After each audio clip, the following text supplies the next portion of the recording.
बोलो गजानन भगवान की जय। आइए हम लोग गणेश चौथ, जिसको हम लोग संकट चौथ और तिल चौथ और गणेश चतुर्थी के नाम से जानते हैं, जिसमें भगवान गणपति का जन्मोत्सव हम लोग मनाते हैं और माताएं इस दिन व्रत रहती हैं। कुछ लोग फलाहार, कुछ लोग निराहार रहती हैं। संपूर्ण इस व्रत की चर्चा करेंगे 2022 में किस दिन मनाया जाता है। यह है संकट गणेश चौथ, जिसे माघी तिल चौथ कहते हैं। यह ऐसी मान्यता है, इस व्रत करने से संतान की लंबी आयु होती है तथा संतान के द्वारा धन की प्राप्ति, ऐश्वर्य, लंबी आयु की वरदान भगवान गणपति से मांगते हैं। माघ मास कृष्ण पक्ष की चतुर्थी को संकट्टा गणेश चतुर्थी या तिल चतुर्थी के नाम से जाना जाता है। भगवान गणेश का पूजन तथा चंद्रमा की भी पूजा की जाती है। भगवान गणपति को प्रणाम करते हैं। ओम एकदंताय विद्महे वक्रतुंडाय धीमहि तन्नो दन्तिः प्रचोदयात्। तो इस बार 2022 में जो गणेश चौथ है, गणेश चतुर्थी है, यह 21 जनवरी दिन शुक्रवार के दिन है। 21 जनवरी दिन शुक्रवार गणेश चौथ होगा 2022 को। माघ मास, शिशि ऋतु, रवि उत्तरायण, दक्षिण गोल में यह व्रत संपन्न होगा। आगे हम आपको बताएंगे चंद्रोदय का समय क्या है। आइए जानते हैं कैसे गणेश चतुर्थी का संपूर्ण व्रत करना चाहिए, इसके विषय में जानते हैं। चंद्रोदय का अर्घ है और इसकी कथा क्या महत्व है, क्या दान, ये संपूर्ण चर्चा करेंगे। अगर हमारे चैनल में नया है सब्सक्राइब करें, वीडियो को अधिक से अधिक शेयर करें। तिल चतुर्थी, जिसे हम लोग संकटा चतुर्थी के नाम से जानते हैं, सुबह सर्वप्रथम स्नान करें, स्वच्छ वस्त्र धारण करें, उसके बाद विघ्न विनाशक भगवान श्री गणेश का पूजन करें। पूजन के दौरान भगवान गणेश जी को आप पाद्य अर्घ आचमनी दें, स्नान कराएं, वस्त्र दें, धूप दीप नैवेद्य षोडशोपचार पूजन कर लें और पंचम स्नान आदि कराने के बाद उनको गणेश जी को तिल से बनी हुई वस्तुओं को भी अर्पण करें। गुड़ से लड्डुओं का भी भोग लगाएं। पूजा करते समय अपना मुख पूरब या उत्तर की दिशा जरूर करके बैठें। संध्या के समय इनकी कथा सुननी चाहिए, आरती करना चाहिए संध्या काल भी, और चंद्रदेव को अर्घ देना चाहिए। जो चंद्रदेव का अर्घ हम देंगे उसके विषय में आगे हम बताएंगे कितने बजे चंद्र होगा, और अर्घ का मंत्र भी मैं आपको बता दूंगा। मान्यता है कि इस दिन भगवान गणपति की पूजा श्रद्धा और भक्ति भाव से करते हैं। व्यक्ति की सभी बाधाओं को गणेश जी हर लेते हैं, क्योंकि गणेश जी हरण के देवता हैं और रिद्धि सिद्धि के दातार हैं। शुभ लाभ भगवान गणपति के पुत्र हैं। सभी प्रकार की विघ्न बाधाओं से व्यक्ति को मुक्ति मिलती है। माघ माह कृष्ण पक्ष गणेश चतुर्थी को जो व्यक्ति श्रद्धा और विश्वास के साथ गणेश जी को उपवास करता है, गणेश जी प्रसन्न होकर उनको आशीर्वाद देते हैं। यहाँ तक मानता है भगवान गणपति जी का बम्बई आदमी आप देखते हैं, गणपति बप्पा मोरिया, इस दिन भगवान बड़े धूमधाम से इनका जन्मोत्सव मनाया जाता है। भगवान गणेश चतुर्थी, जिसको हम तिल चतुर्थी कहते हैं, इसकी एक व्रत कथा मैं आपको सुनाता हूँ। इसमें 2 कथाएँ हैं, परंतु सर्वप्रथम आप पहली कथा सुन ले, फिर दूसरी कथा भी इसी में हम सुन लेते हैं। एक बार देवता अनेक विपदाओं में घिरे थे, तब वो मदद के लिए भगवान शिव के पास आए। उस समय भगवान शिव के साथ कार्तिकेय तथा गणेश जी भी थे। देवताओं की बात सुनकर शिव जी ने कार्तिकेय और गणेश जी से पूछा कि तुम में से कौन देवताओं के कष्टों को निवारण कर सकता है। तब कार्तिकेय और गणेश जी दोनों ने ही स्वयं को इस कार्य के लिए सक्षम बताया। इस पर भगवान शिव ने दोनों की परीक्षा लेते हुए कहा कि तुम दोनों में से जो सबसे पहले पृथ्वी की परिक्रमा करके आएगा, वही देवताओं की मदद करने जाएगा। यह सुनते ही कार्तिकेय तुरंत अपने वाहन मोर पर बैठकर पृथ्वी की परिक्रमा के लिए निकल गए। गणेश जी सोच में पड़ गए कि वह चूहे को ऊपर चढ़कर सारी पृथ्वी की परिक्रमा करेंगे तो उन्हें बहुत समय लग जाएगा।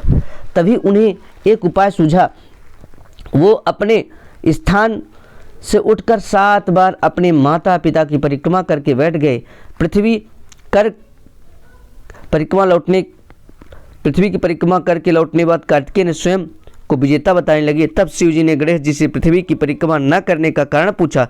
तब गणेश जी बोले कि माता पिता के चरणों में ही समस्त लोक है। यह सुनकर भगवान शिव ने गणेश जी के देवताओं को संकट दूर करने की आज्ञा दी। इस प्रकार भगवान शिव ने गणेश जी को आशीर्वाद दिया कि चतुर्थी के दिन जो तुम्हारा पूजन करेगा, रात्रि में चंद्रमा को अर्घ देगा, उनके तीनों ताप दैविक दैविक भौतिक ताप दूर होंगे। उस व्यक्ति को सभी प्रकार के दुखों से मुक्ति मिलेगी, उसे सभी प्रकार के भौतिक सुखों की प्राप्ति होगी, वह सुख तथा समृद्धि को वृद्धि होगी। इसके अलावा गणेश चतुर्थी व्रत की एक जो अन्य कथा है जो सर्वाधिक प्रचलित है, इसको आप बड़े ध्यान से भी सुने। इसको भी प्राचीन समय में एक नगर में एक कुम्हार राज्य के बर्तन बनाने का कार्य करता था, जिसमें मिट्टी के बर्तन पकाए जाते हैं, उसे आवा कहते हैं।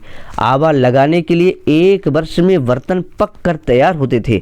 एक बार उस कुम्हार ने आवा लगाया परंतु बर्तन पके ही नहीं। इससे वह कुम्हार परेशान होकर राजा के पास गया। राजा ने आवा न पाने का कारण राज पंडित से पूछा। राज पंडित ने उन्हें कहा कि जब भी आवा लगाया जाएगा तब एक बच्चे की बलि देने से आवा पकेगा, अन्यथा आवा नहीं पकेगा। राजा ने आज्ञा दी कि प्रत्येक वर्ष एक घर से एक बच्चे की बलि दी जाएगी। इस प्रकार आवा पकाने के लिए हर वर्ष एक बच्चे की बलि देने का प्रचलन चल पड़ा। कुछ वर्षों बाद राज्य में रहने वाली एक बुढ़िया ने बेटे की बारी आई। बुढ़िया का उसके बेटे के अलावा कोई अन्य सहारा नहीं था। बुढ़िया को अपने बेटे के जाने का बहुत दुख था। वह सोचने लगी कि मेरा तो एक ही बेटा है और वह भी मुझसे जुदा हो जाएगा। उसने अपने कलेजे पर पत्थर रखकर अपने बेटे को बलि के लिए भेज दिया। बुढ़िया ने उस दिन संकट चतुर्थी का व्रत रखा हुआ था।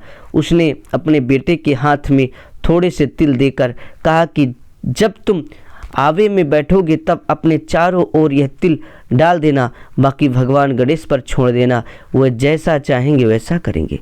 उस दिन वह स्वयं भगवान गणेश की पूजा करती रही और रो रो कर यही प्रार्थना करती रही कि मेरे बच्चे की रक्षा करना। उसके बेटे ने अपने माँ के लिए तिलों के आवों में बैठने के बाद अपने चारों ओर बिखेर डाल दिया। भगवान गणेश जी का ध्यान करने लगा।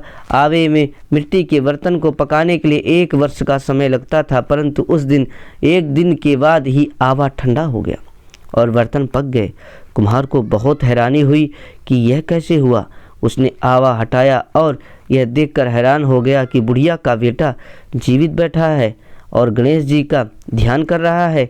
उसके साथ नगर के अन्य बालक भी जीवित थे। कुम्हार ने राजा को इस बात की सूचना दी। राजा ने संपूर्ण वृत्तांत के बारे में बुढ़िया के बेटे से पूछा।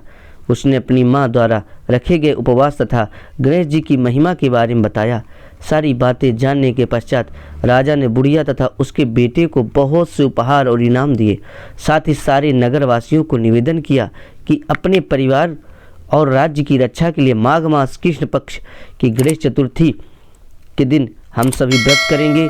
सभी बाधाओं से दूर होकर मनोकामना निश्चित ही भगवान गणपति पूर्ण करेंगे। बोलो गजानन भगवान की जय। तो आपको पूर्व में बता दिया गया कि गणेश चतुर्थी 2022 21 जनवरी को होगा, जो कि गणेश चतुर्थी सुबह 8 बजे कुछ 8 बजे लग जाएगी सुबह, और अगले दिन 7:20 तक रहेगी। इसलिए हम लोग 21 जनवरी को हम लोग गणेश चतुर्थी के व्रत रखेंगे हम सभी लोग। और इसका जो चंद्रोदय का समय है यह रात्रि में 8:40 से रहेगा, तो ये चंद्रोदय का रहेगा।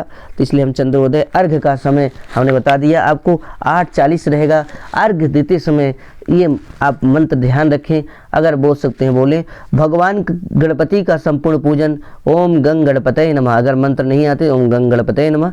स्त्रियां हो सके तो गंग गणपतये नमः को उच्चारण करते हुए पूजन करें।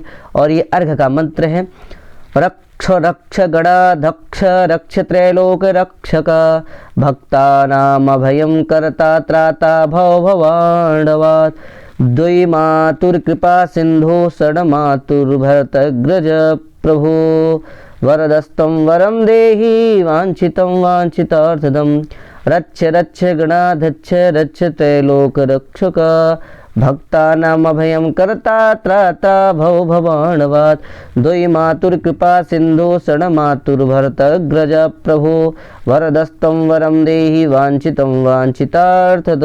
बोलो गजानन भगवान की जय। भगवान गणपति को प्रणाम कर लेते हैं। तुम विघ्न शत्रुदलनेति च सुंदरेति भक्तप्रियेति सुखदेति फलप्रदेति विद्या प्रदेति गहरेति चेस्तु वन्दे तेभ्यो गणेश वरदो भव नित्यमेवो। बोलो गजानन भगवान की जय। भगवान गणपति रिद्धि सिद्धि के साथ आपके घर में सदैव विराजमान रहें, आप सभी की मंगल कामनाएं पूर्ण करें और